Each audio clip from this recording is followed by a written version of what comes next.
Hello,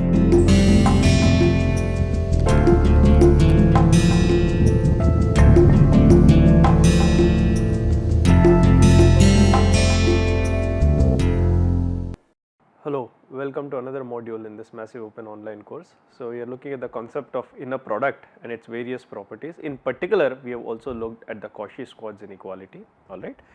So, what we are looking at is basically this concept of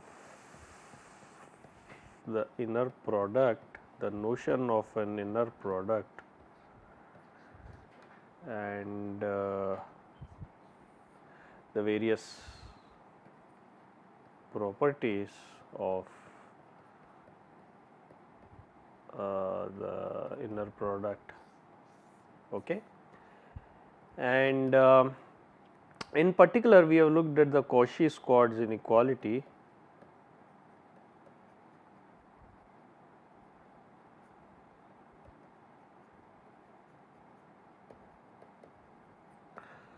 which states that you have the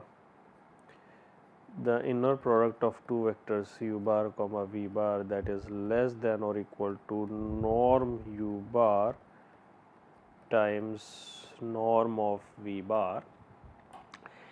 And in fact, in the derivation of the Cauchy-Squartz inequality, what you have seen is that we have employed the property that the discriminant, that is, we have looked at u bar plus the inner product of u bar plus t v bar with itself, and we have said that this inner product, this is always greater than or equal to 0. This implies quadratic in t is greater than or equal to 0, which implies the discriminant has to be less than or equal to 0, and which implies that the discriminant is nothing but 4 u bar comma v bar square minus 4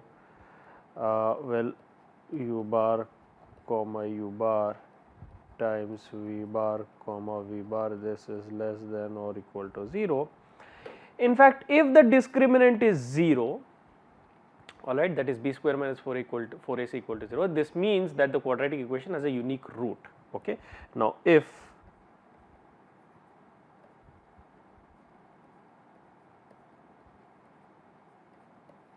this is the discriminant, if the discriminant equals 0, this implies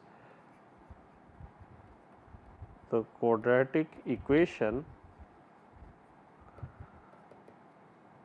remember the quadratic equation in T has a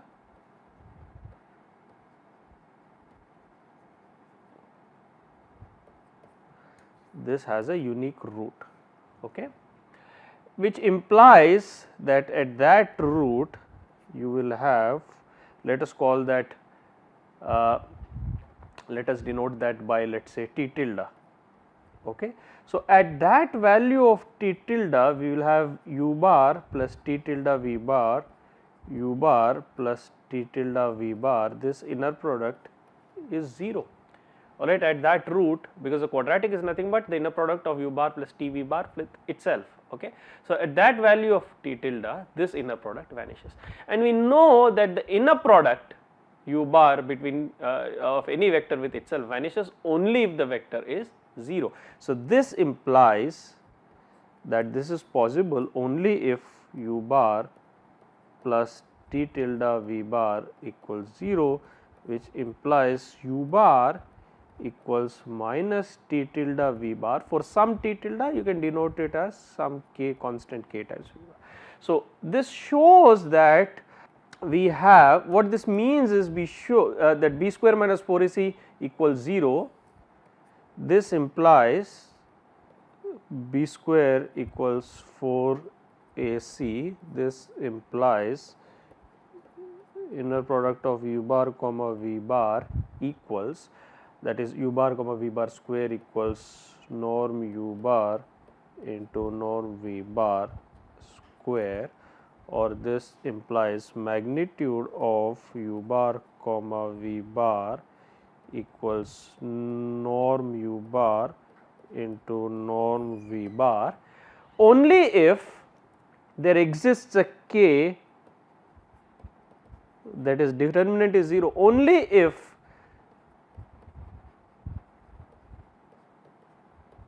there exists a constant k for which u bar equals k V bar. So, the inner product, that is the magnitude of the inner product, is equal to the product of the norms of the two vectors only if the vector u bar is a constant times v bar. What this means basically is that if we have a vector v bar, then the vector u bar must be k times v bar, which means that the vector u bar must also lie along v bar. So, this implies that the vector u bar must lie along v bar or u bar equals scaled, that is simply a scaled version of v bar. Okay. So, the inner product between two vectors, magnitude of the inner product between two vectors equals the product of the norms only if u bar lies along v bar, or u bar can also be exactly opposite the direction of v bar. In fact, because we are looking simply at the magnitude, you can also have v bar and u bar. Okay. So, which means either the angle equal to theta equal to 0 degrees or theta equals 180 degrees. Okay. So, in both the cases, that is theta equal to 0 degrees or 180 degrees, we will have magnitude u bar comma v bar equals norm u bar into norm v bar. Of course, if theta equals 180 degrees, the inner product between u bar v bar is negative. So, u bar v bar is minus norm u bar times v bar, that is inner product between u bar v bar is minus norm u bar times norm v bar, and if theta equals 0 degrees, then the inner product is norm u bar, simply norm u bar times norm v bar. Okay. So, they have to be for the inner, the magnitude of the inner product to be equal to the product of the norms, these vectors have to be either aligned or exactly anti-aligned, or that is the angle between them is 180 degrees. Okay. And this is an interesting property that is related to the inner product, which we will again frequently invoke at instances during our discussion on optimization. Let us now look at another important concept, that is the various properties. So, what we want to look at is the properties of this norm.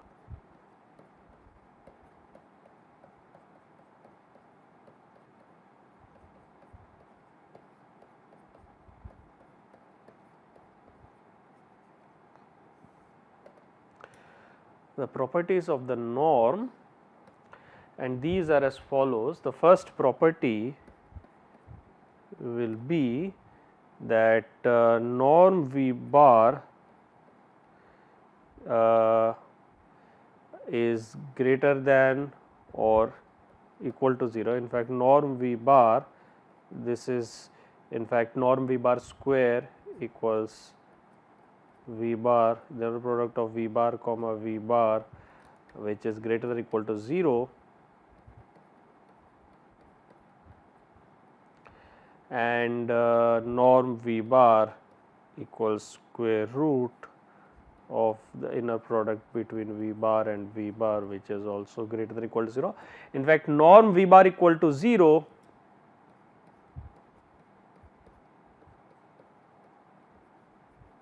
if and only if the inner product v bar between v bar and itself equal to 0, which implies we have seen inner product is 0 only in the inner product of v bar with itself is 0 only when v bar is 0. Now, the second aspect is that the norm of C v bar, the constant times v bar, equals the magnitude of the constant times the norm of V bar. In fact, you can see the norm of CV bar square equals CV bar which is C times inner product of V bar with CV bar, which is C square times the inner product of V bar with itself, which is C square times the norm of V bar square, which implies the norm of CV bar equals, taking the square root of on the right, you have magnitude of C times norm of V bar times norm of V bar. Okay. And the third property is the important property. This is known as the triangle inequality.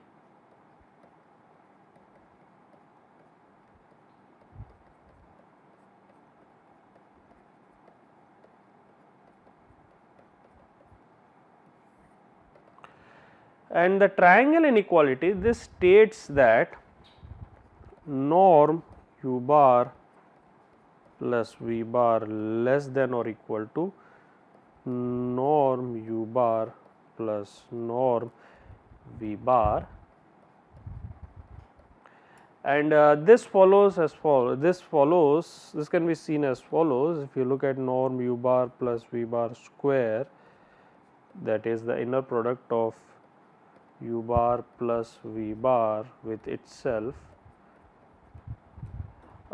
which is basically again U bar inner product with U bar plus V bar plus V bar inner product with U bar plus V bar, which is equal to U bar inner product with U bar plus U bar inner product with V bar plus V bar inner product with U bar plus V bar inner product with V bar equals norm U bar square plus twice inner product between U bar and V bar, because inner product V bar U bar is the same as inner product U bar V bar plus norm V bar square. Now, applying the Cauchy squartz inequality, we know that the inner product of U bar V bar is less than the product of the norms U bar into V bar. So, this is less than or equal to norm U bar square plus twice norm U bar into norm V bar plus norm V bar square, which is equal to norm U bar plus norm V bar whole square. Norm V bar whole square, and therefore, we have, this implies taking the square root, since all the quantities are positive, this implies norm of U bar plus V bar is less than or equal to norm of U bar plus norm of V bar. This is basically the triangle inequality of the norm. This is valid for any norm that is induced by the, this is valid for any norm, in particular for the norm induced by the inner product. Okay. So, that basically concludes our discussion on the various aspects of the norm and the properties of the norm that is induced by the inner product. Okay. So, now let us start doing some examples on this mathematical preliminaries. So, what we want to do is we want to do some examples on these mathematical preliminaries.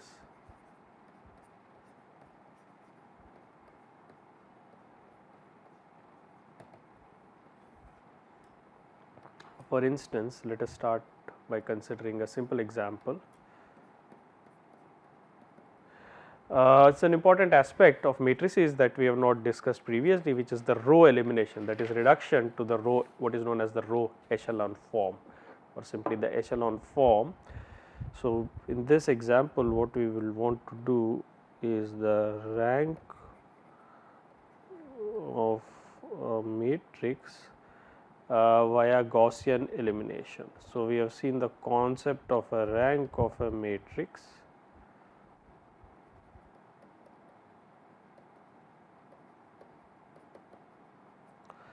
and the echelon form, and we want to also discuss this notion of an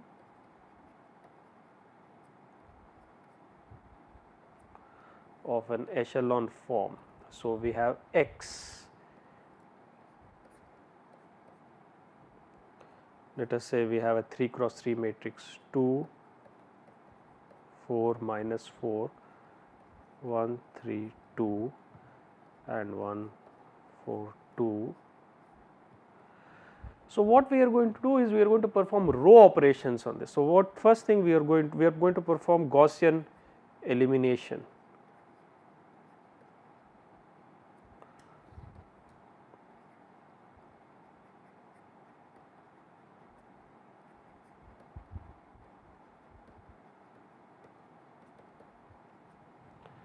So, first perform R2, that is row 2 minus twice row 1. So, what we are doing is basically we are using this element as a pivot, as what is known as a pivot, and we are subtracting this to reduce the corresponding elements in the second row. We are multiplying the first row, all right, the pivot, all right, we are multiplying we are multiplying the first row, scaling it appropriately, subtracting it from the second row so as to reduce the corresponding element in the second row to the element below the pivot in the second row to 0. So, this will give you an equivalent representation, that is when you multiply 4. So, the first row will remain as it is. So, that is 2 1 1, the second row will be 0 1 2, third row will be minus 4 2 2. So, we have reduced this element below the pivot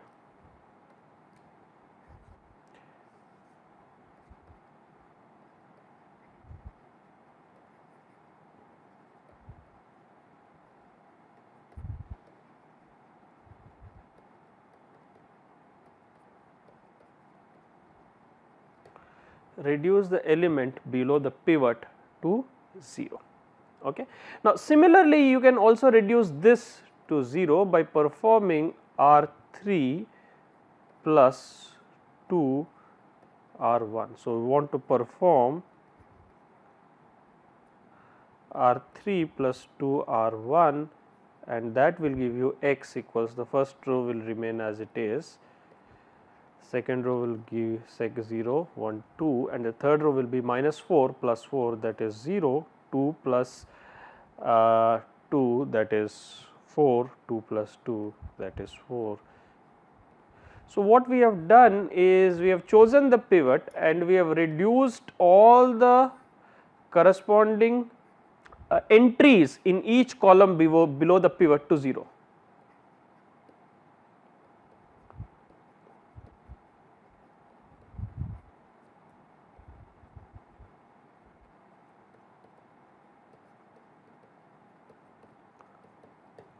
Okay. And now, similarly, we can use this as a pivot,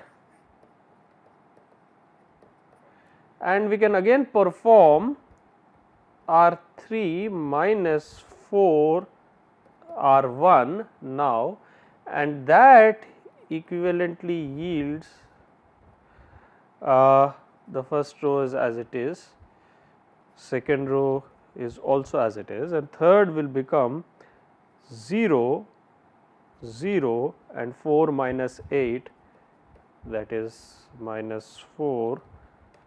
And if you look at this now,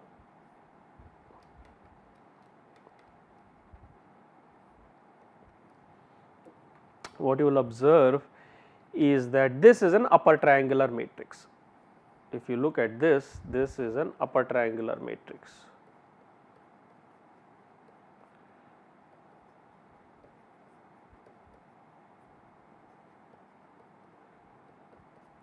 And this is termed as the echelon form of the matrix.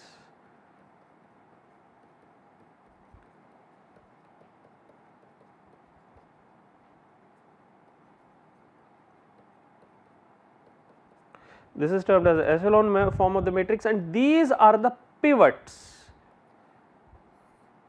These are your pivots which are used to scale and subtract from the rows below. These are the pivots, and below each pivot you have a column of zeros. Below each pivot equals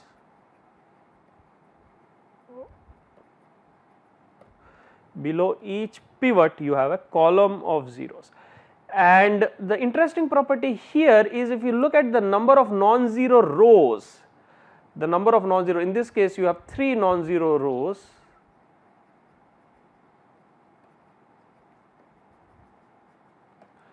and the number of non-zero rows is equal to the rank of the matrix.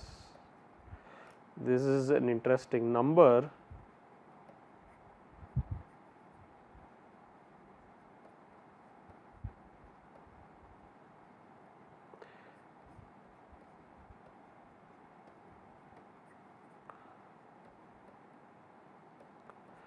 The number of non-zero rows equals the rank of the matrix, and this is basically the interesting. So, this is how one can see the rank by the, this is how one can deduce the rank of the matrix via this pivoting and this process of Gaussian elimination. We are using the pivots and subtracting the scaled versions of the rows from the rows beneath.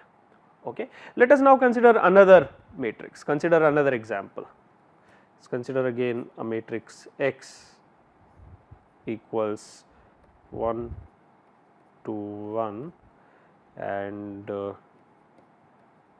4, 5, 3, 6, 1, and if you look at this, you will have now perform R2 minus to R1, that will give you the matrix 1 to 1, 0, 4, 5,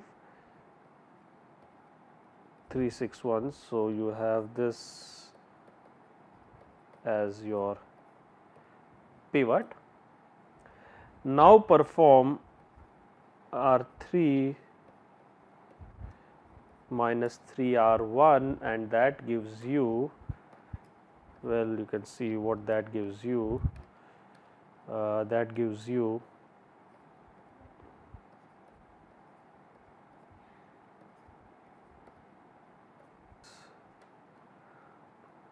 this is 0 and this is 5 minus 2, this is 3. So, yeah. So, this is 0, 0, 3, and now you will have R3 minus 3 R1, this is 0, 0, and this is 1 minus 3, this is minus 2. And now you can interestingly see that all the pivots, possible pivots in the second column are also 0. So, these entries which can be used as possible pivots, these are zeros. And now what we do is we perform R3 plus 2 by 3 R2, and that gives us something interesting. What you will see is you have 1 2 1 0 0 3, and you will finally have a row of all zeros. So, this is a row. So, this in this echelon form you will see you have a row, all 0 row.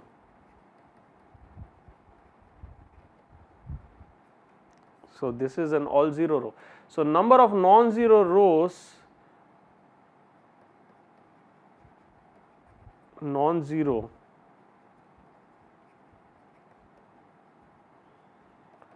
equal to 2, and implies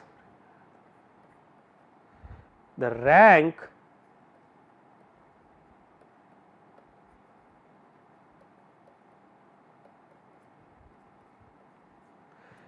of matrix equal to 2. Okay. And in this case, the pivots, you can clearly see the pivots that we have used, these are the pivots 1 and 3, these are the pivots. And note this interesting property of the pivots, that each pivot has to lie to the right of the pivot in the row above. So, each pivot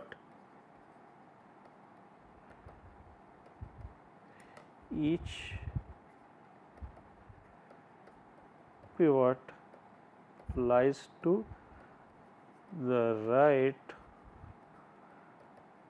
of pivot in the row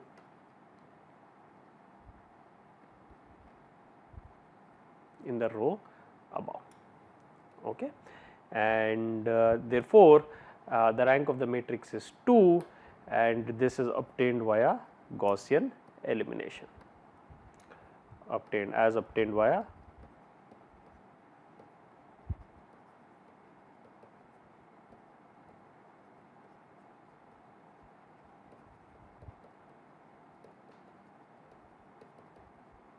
and this is the echelon form of this matrix.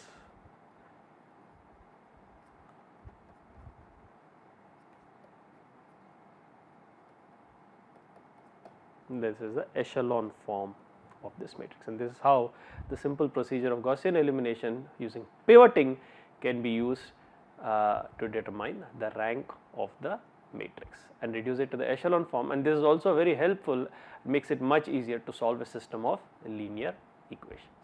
We will stop here. Thank you very much.